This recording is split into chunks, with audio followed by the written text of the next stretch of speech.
casa do Senhor, Deus os abençoe. Em nome da pastora Kelly, eu já quero cumprimentar as demais pastoras, missionárias, obreiras da casa do Senhor, Deus as abençoe. Minhas amigas ali atrás, Deus abençoe. Enfim, Deus abençoe toda a igreja. Amém. Honra a Deus pela vida do meu esposo, Diácono Marcelo, homem de Deus, e juntos cumprimos o ID do Senhor. Amém. Quem trouxe Bíblia? João 3,16.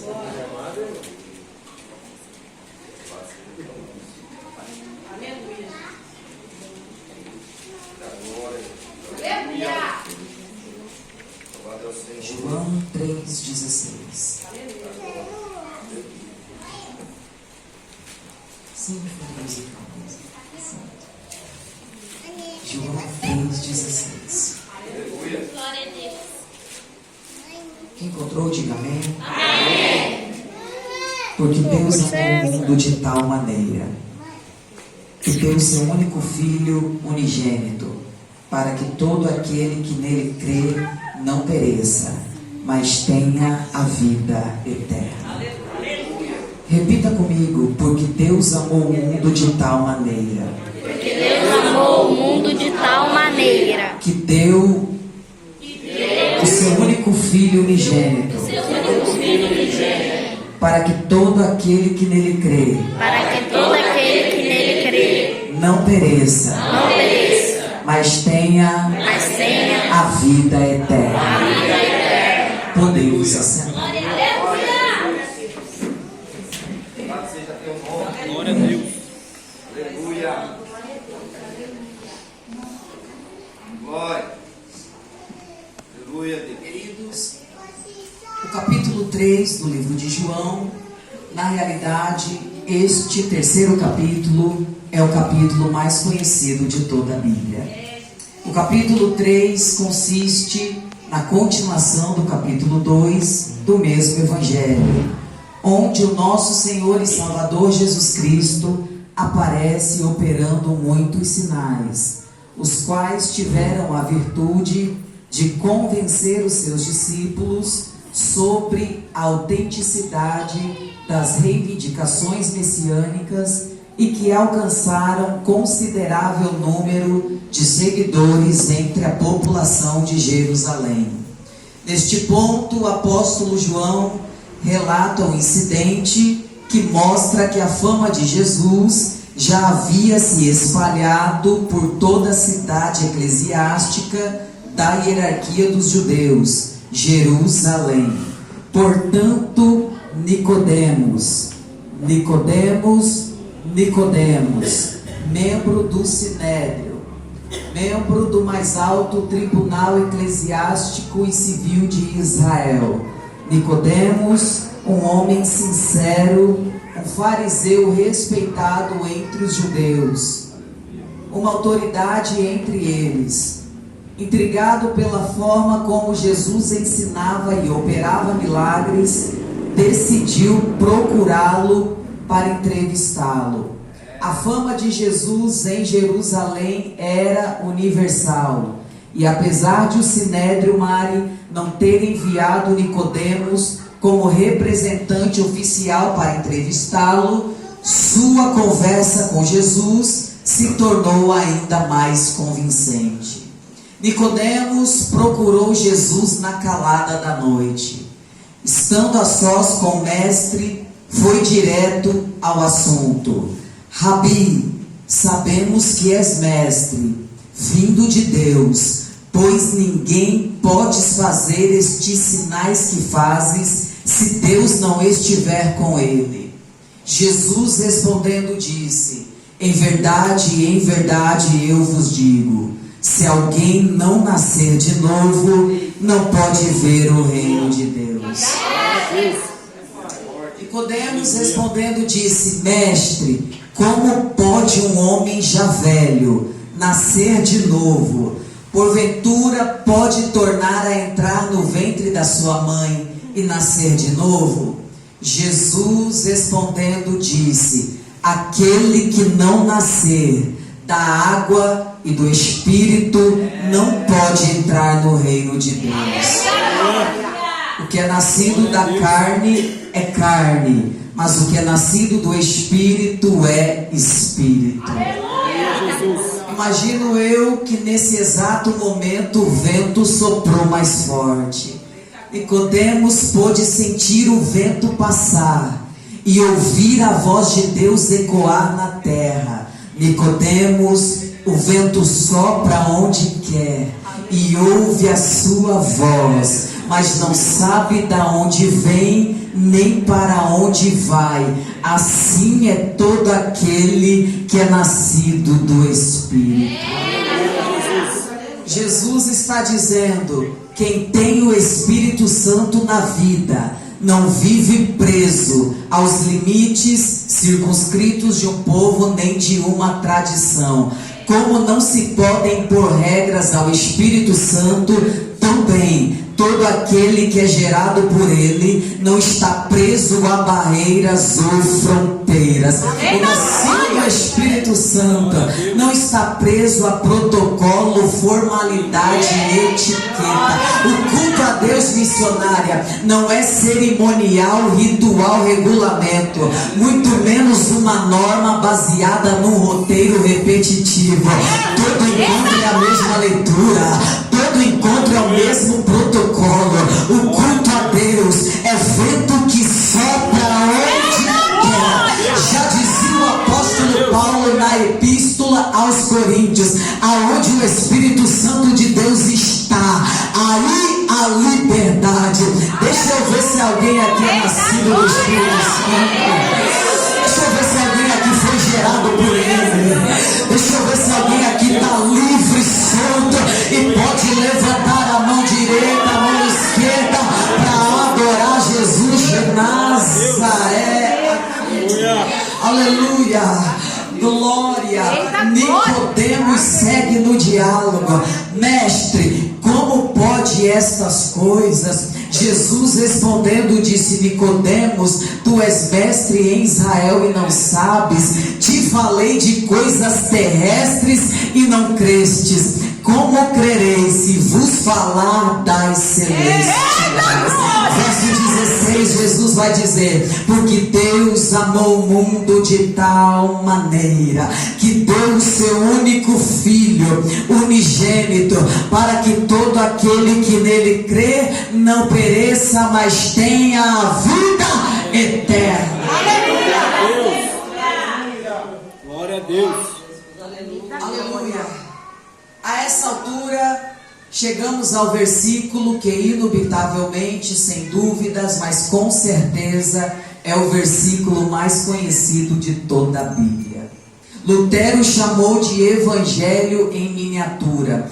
Nesse versículo, um abismo chama outro abismo. A cada frase desdobram-se paisagens sem fins que chegam a difundir-se nas extremidades da eternidade. O propósito de Deus ao enviar o seu Filho não era a condenação, mas a salvação. O propósito de Deus ao enviar o seu Filho é que todo aquele que nele crê não pereça, mas tenha a vida eterna.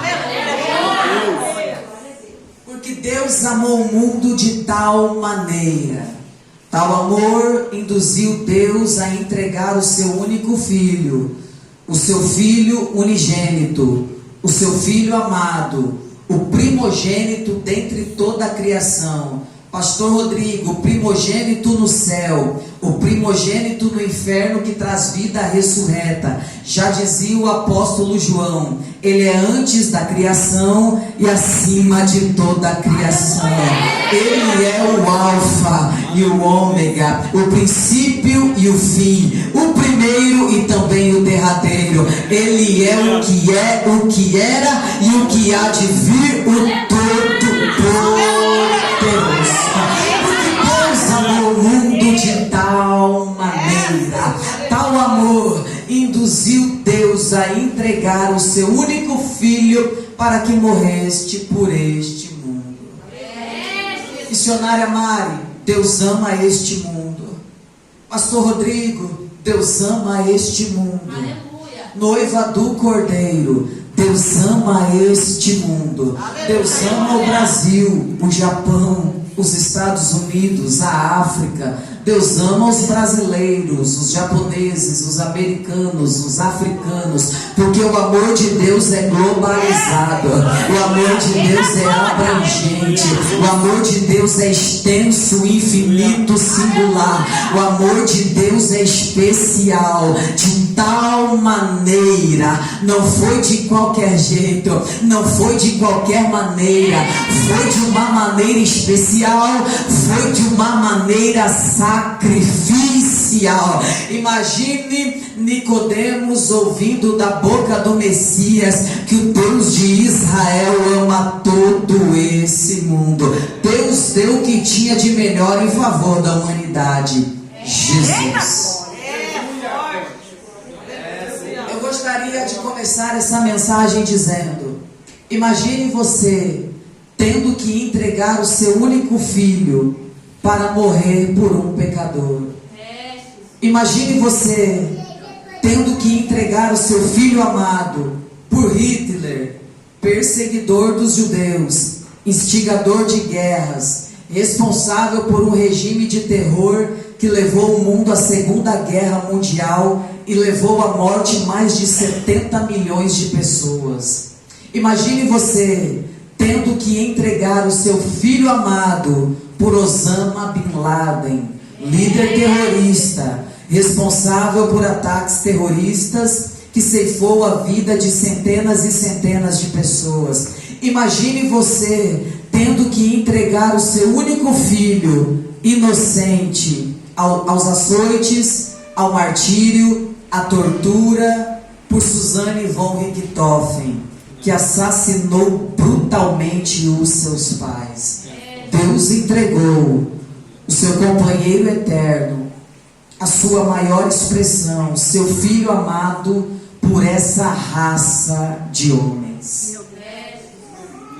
Há uma pergunta que ainda ecoa no coração de muita gente: por que Jesus veio a este mundo cruel? Por que Jesus deixou seu ambiente de glória para descer a essa terra impura, profana, pecaminosa e injusta? A resposta está no início. Deus criou um paraíso perfeito. Com a queda do homem no pecado, a terra deixou de ser perfeita. E como os homens já não eram mais capazes de ser impecáveis, Deus lhes deu a lei, os comandos, que iriam ajudá-los a viverem uma vida íntegra. Porém, anos após anos, deveriam oferecer sacrifícios a Deus para que Deus tirasse os seus pecados. Na natureza humana, o pecado criou uma divisão entre Deus e o homem. E como o salário do pecado é a morte, Satanás tinha os pecadores em suas garras. Então Jesus, lá do trono do universo, via a humanidade lutando no pecado. Jesus vê os homens tentando, os profetas tentando, os reis, os sacerdotes tentando, mas ninguém era capaz de servir a Deus em plenitude e totalidade. Começando por Adão, caiu na tentação e terminou expulso do jardim. Moisés, o libertador, conduziu uma nação inteira a uma terra em que ele mesmo não pôde entrar. Davi, o menino frágil plebeu que tombou o gigante, quando o nobre e poderoso tombou diante de uma mulher. Sansão, o juiz forte e invencível que matou milhares, foi vencido pela sedução. Mas pega na mão de alguém aí, diga para ele: só havia uma alternativa. Missionárias, só havia uma alternativa. Pastor Rodrigo, só havia uma alternativa. Alguém tinha que descer a essa terra e vencer o diabo. Alguém tinha que descer aqui para vencer as trevas, para vencer o mal. Alguém tinha que viver a sua vida inteira sem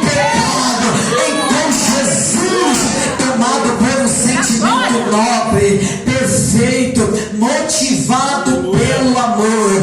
Teve uma atitude divina, teve uma atitude de amor. E já dizia o apóstolo Paulo: e quem poderá nos separar deste amor? Eu estou convencido que nem a morte, nem a vida, nem anjos, nem demônios, nem a altura, nem a profundidade, nem o presente, nem o passado, nem o futuro, nem qualquer outra coisa na criação poderá nos separar do amor de Deus que está em Cristo. Já dizia o apóstolo Paulo na epístola aos Filipenses que mesmo sendo Deus, ele não teve por usurpação ser igual a Deus, mas antes esvaziou-se a si mesmo, tomando a forma de servo, e sendo achado em forma de homem, esvaziou-se a si mesmo, sendo obediente até a morte. Mas em Isaías 53 diz: como raiz de uma terra seca, não havia beleza nem formosura nele. Ele foi desprezado, rejeitado e o mais humilhado entre os homens. Sou a noiva do Cordeiro, diga comigo. Mas verdadeiramente ele tomou sobre si as nossas enfermidades e as nossas dores levou sobre si. Foi ferido por nossas transgressões, moído por nossas iniquidades. O castigo que nos traz a paz estava sobre ele, e por suas pisaduras fomos sarados.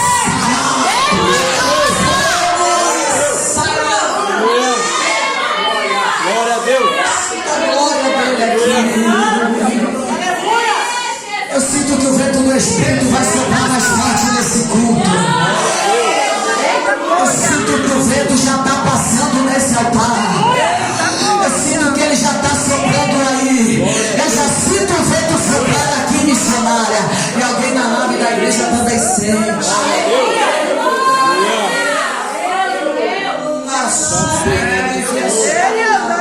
Muito de gratidão ao Cordeiro aqui.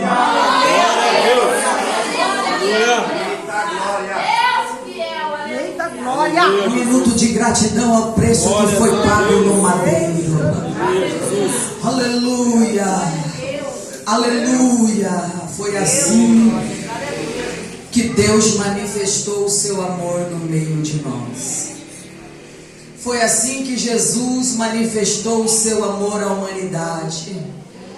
Foi assim que Jesus manifestou o seu amor por você, tomando sobre os seus ombros a nossa carga, tomando sobre os seus ombros a nossa miséria, tomando sobre os seus ombros a nossa tristeza, as nossas enfermidades. Um minuto de glória aqui, porque o jugo que estava sobre os seus ombros foi quebrado. Um minuto de aleluia neste culto, porque a carga que estava sobre os nossos ombros foi quebrado. Ele pagou o preço nos ombros dele. Aleluia. Glória a Deus. Aleluia. Ele não se importou se seria amado, não se importou se seria reconhecido, não se importou se seria adorado, mas antes os amou, e tendo-os amado, os amou até o fim. Ele desceu do céu para tomar forma humana. Tomado em forma de humana, Jesus sofreu como você sofre. Ele também chorou. Ele também sentiu tristeza. Ele sentiu a dor do abandono. Ele sentiu a dor da traição. Mas ainda assim nos encorajou quando nos disse: filhos, eu venci o mundo. Você também vai vencer. Glória a Deus. Tomado em forma humana, Jesus deixou de lado alguns privilégios da sua divindade. Ele deixou a exaltação do céu pela humilhação da terra. Deixou a majestade celestial pela servidão humana. Ele trocou os cânticos, a adoração dos anjos, pelas vozes que ecoavam em Jerusalém, dizendo: crucifica Jesus e solte Barrabás.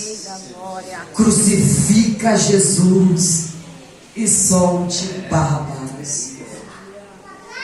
Ele trocou o trono de glória por uma cruz de madeira. Ele trocou a coroa de glória missionária por uma coroa de espinhos. Todos os dias os anjos chegavam diante do trono do universo para adorar o Rei da Glória. Missionária, onde está o trono do universo? A senhora pode descrever? Eu não posso descrever. Mas o profeta Isaías descreveu no capítulo 6. No ano em que morreu o rei Uzias, eu vi o Senhor assentado sobre o alto e sublime trono, e o teu séquito enchia todo o templo. Por cima estavam os serafins, cada um tinha 6 asas, com 2 cobriam o rosto, com 2 cobriam os pés, e com 2 voavam, e uns clamavam aos outros dizendo: Santo, Santo, Santo, Santo, Kadosh, Kadosh, Kadosh, Santo, Santo, Santo, é o Senhor dos exércitos. Todos os dias, na variação do dia, os anjos, os querubins, os serafins chegavam diante do trono do universo para adorar a Santíssima Trindade, dizendo: Santo é Deus Pai, Santo é Deus Filho, Santo é Deus Espírito Santo. Mas um certo dia, os anjos chegaram diante do trono para adorar a segunda pessoa da Trindade, mas a segunda pessoa da Trindade não estava lá, ele não estava no seu trono. Então os anjos saíram a procurá-lo, porque anjo não é onipotente, anjo não é onisciente. Aonde está o Rei da Glória? Aonde foi o Rei da Glória? Ele não estava no seu trono, missionária, porque esvaziou-se a si mesmo, porque tomou forma humana. Ele não estava no seu ambiente de glória, porque estava lá em Belém, em uma manjedoura, em uma estrebaria, em